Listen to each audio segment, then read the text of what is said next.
Kalau Cina ni kita cakap orang Tawau ni hanya tempat-tempat untuk orang tua.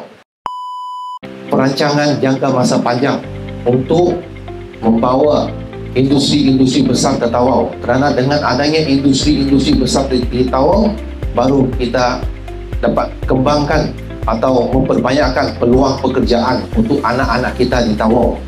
Kerana anak-anak muda kita di Tawau ni kebanyakannya habis sekolah terus merantau, pergi KK, pergi Semenanjung. Sebab apa? Sebab gaji di situ tinggi, gaji di Tawau ni rendah, ramai yang menganggur. Betul tak? Dengan adanya kilang-kilang besar masuk, industri-industri masuk, limpahan pelancongan ke Tawau, saya yakin anak-anak muda nanti akan datang habis sekolah, dia tidak akan merantau. Dia akan tinggal di Tawau, dia buat bisnes, dia pergi cari kerja. Sebab dengan adanya peluang-peluang begini, mereka akan rasa untuk terus berada di Tawau dan tidak meninggalkan Tawau.